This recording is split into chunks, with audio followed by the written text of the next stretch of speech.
Hi, my name is Brian. Welcome to my channel. Given this is my first video, I figure you should get to know me a bit. Who's the new guy? So, couple facts about me. I've had several concussions, which is painfully obvious from this clip.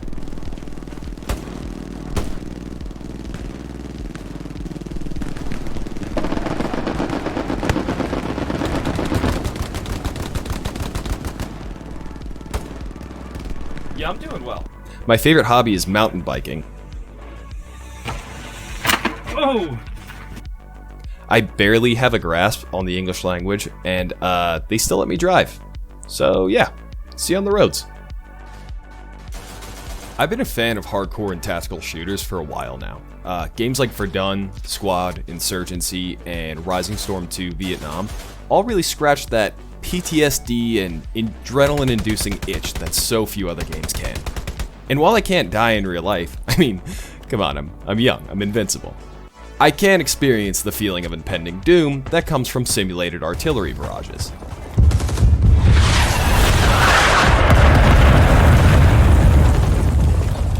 But right now, the game that has really been doing it for me is Hell Let Loose. Hell Let Loose perfectly combines brilliant infantry and armor gameplay, teamwork, and strategy into one incredible first-person shooter.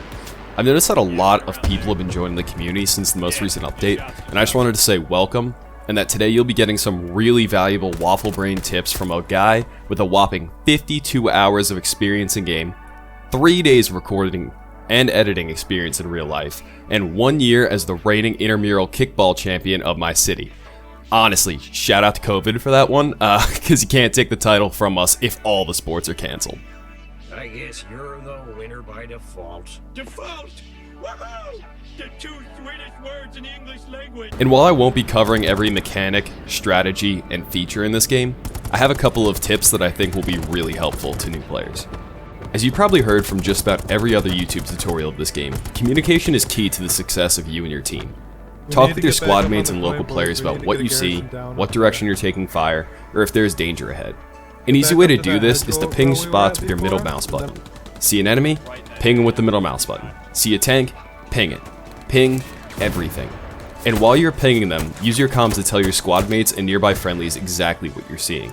But for the love of God, you don't have to shout it into the mic. Insurgency's proximity chat has already left me with a permanent dog whistle ringing in my ears, so please, you'll be fine just using your indoor voice. Let teammates know if they're about to walk into the line of sight of an enemy machine gun, or encourage teammates that seem really interested in the in-game grass textures to get up and press the attack. Boys, let's just get in there. What's the worst that could happen? Oh, that's pretty fucking bad. And while you're keeping your teammates informed, keep in mind that communication is a two-way street. Your squad leader, or SL, will often request players switch to a different role. I can go supply my... Actually, yeah, I'll just redeploy. Perfect, thank you so much. This isn't because they think those players are incompetent in the role that they're currently in. It's typically because they see an opportunity to gain an advantage over the enemy team. Hey guys, for example, if your SL asks for someone to switch to support, they're likely trying to build a garrison which will allow you and your team to spawn closer to the objective. If they're asking for an engineer, it's because they want to build resources for the team. And if your SL is begging for an AT, that's because the Fuhrer probably ate his Wheaties that morning and is allowing Rommel to go send his Panzer divisions straight into your ass. So someone, you, better switch to AT before an enemy Tiger turns you and your friends into GI paste. Overall, if your SL is calm and collected and is giving good callouts and they seem to know what they're doing, that's probably because they do. So give them a chance and listen to what they have to say. They'll help you learn to play the different roles and help guide you on how to properly use the equipment that is given to each role. So if you have any questions, don't hesitate to ask them or your squad mates. Push to my position.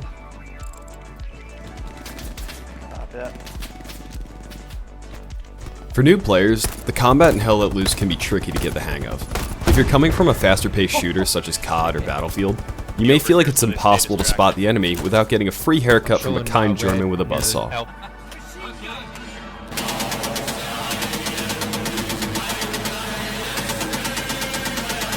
You're gonna die. A lot. Smoking it. I'm gonna get shot. Fucking thing. Oh, wow. Look at that.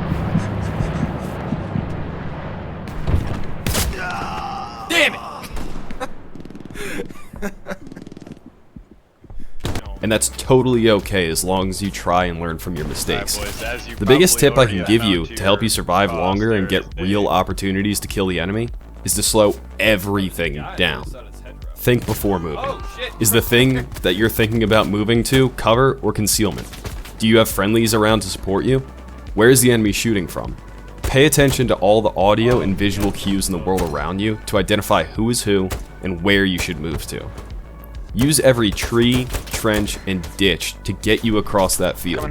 And once you're across and you finally have your sights over the enemy, take your time.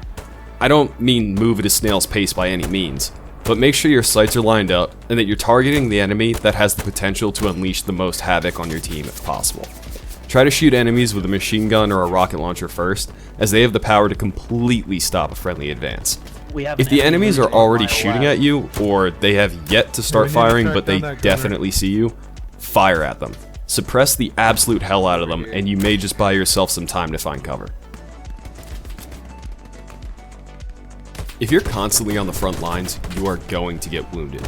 Shrapnel and gunfire not only kill, but can wound you in this game. If that happens, you may start to bleed. This can be a slow bleed, much like the bleeding of my soul from my body while I'm stuck in traffic coming home from my 9 to 5.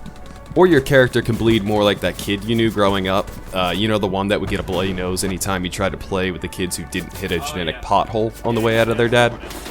Yeah. While bleeds can seem scary, and the game can make it seem like you have mere seconds to live, you have a bit longer than that. In fact, the game gives you ample time to reposition and either take cover or eliminate the immediate threats around you. That bleed might kill you soon if you don't patch it up within a certain amount of time, but that enemy that has you in their sights while you're stopped to bandage your wounds in the middle of an open field definitely will. Use the window of bleed out time you have to get yourself into a better position where you can properly heal up and re-engage the enemy. My final tip is just to have fun with the game and don't take it or yourself too seriously. It's buggy, it's a mess, but it's the most fun shit show I've ever been a part of. Sometimes you'll be getting absolutely stomped on, but you can still laugh at the fact that your buddy just got sent 10 feet in the air from a grenade. Give this game a chance and I guarantee it'll become one of your favorite World War II shooters of all time.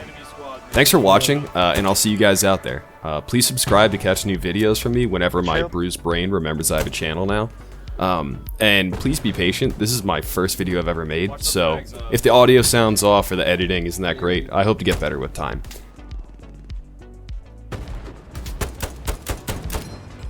Alright, they might be cleared off. I'm gonna finish there.